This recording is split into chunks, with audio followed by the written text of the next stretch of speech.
Kani kediga bati CTV, mat pidang pek yaki kubur baman kasni, belawan rasha pida ka Orange Nissan Loom Sopo near Fire Brigade Shillong, ringkat bat ka eco-friendly enterprise, ki plakot nagbenta ki jingdon kam hakasong, bat kara karong.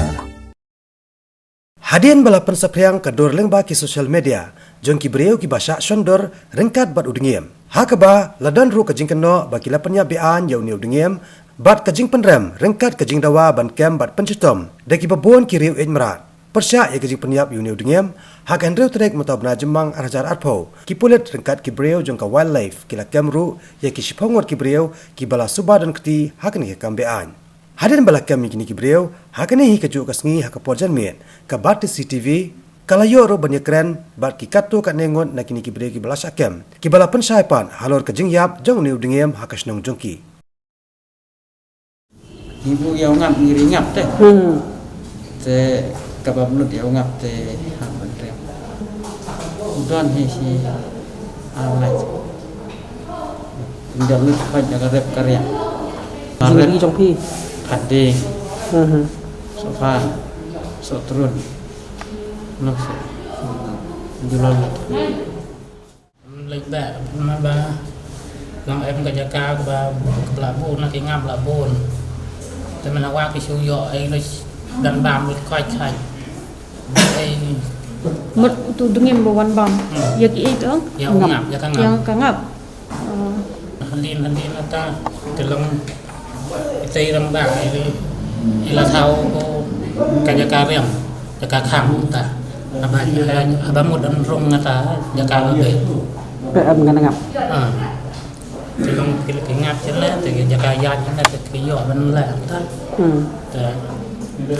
yang agak sini ni orang ngap tu ya khot kini ye lebih ulah tu met dia rap lang tu ya dah ta tu suya tanไปตั้งแต่ตลาดตั้งแต่ทางคุยหน่อยละสมาตุตลาดนี่โน้ตแล้วตั้งจันโน้ตตั้งมาลงหับเปียกคุยเยอะแต่ทางมาแล้วก็ดิ้งเดินของได้ไปแบบdan urusanแบบกินอะไรกิพังกิเรียวกิsurat kaya baik kalau pemuan ni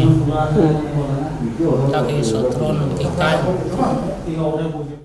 Nakaliang jong menteri bakmi ikatnat forest and environment jong kesorkar jela ubak lakmen remboi. Ha kajekran berkinong patai kubor ulai tho balada kajing toket kalap shisha bakini ki shipongot kidon kti ban penyap yeuniu marat klau. Ubala jando jan kingat ha kajing sya pencitom dakabasya set along hadu nyosnam kenti. Bat kajing sya dan kuna kaba arpsan hajar tingkah. Dengan kamut wilayah dan pakadau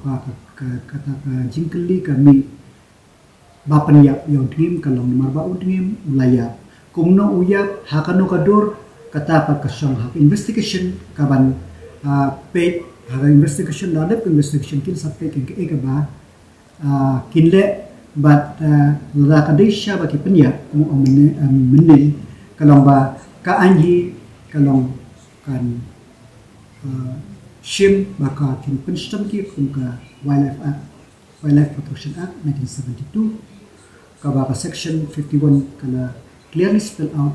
ba kino ba penyap ya kiti berat kan kiba dana protective list lana for endangered species kamut baka maximum impression kalau newsnan but ka fine kaba arusan hajar lada kilap ba ki le shisha ya katakam Yaman amla ban ang shibon kalau ba in peken kumno ka investigation ka yai barak e kandur hangtan sa pe tambaka e ka bang kwa ban ong hang ni kalau ba kibriu ki de ban pikir ya kajing penyap ya kimrat kimreng namar ba kumbang ong meneh ki we ki perlo kalau ba rada pibe thong yang berat mentah kemau yo ka angkat sebet tempat yapi lasai lasiski de nakamta ka jimen toilang baro des ngomhaban ni trilang ka sarkar ban penne bisa ya kimreng de jongi nama kini kide aset jangka jongi ha ka jinga thu kalau ka investigation kadang ya mo de ka version jongki ka ongba ki longba ki riam ya une udi jahadin bat layap bat ke latang ne pinu kata pernah kita lah ong pi namar bak investigation kadang ya dengan lah ong AA ya menta ailat ya kan ka jing investigation kan ya bat jadi detail bat saya peking dalam dep ka investigation ya kata baki long ignoran na ki ayun hurai kumbang itip marba ni ya kan ka ain lapas nu ka dai spahin fuar but ki adom kiladom na kawe puas but ka sarkaro na kawe puas haman ki block haman ki district manusnen kila kadon kan ka wildlife week ka ba kila ile man benar nang ba ke media nang ba ki program lagi di hapo ki school lan hapo ki subvision lan hapo kelen ban ong gi ban ba ki bru kim tip ban penyap yang merat kalang ba an tengah ngamla ban me henry kuma ong men sampai dalam investigation ke ka investigating officer nagalang ka forest ki lab but action kalong kinsashim ka kumbasya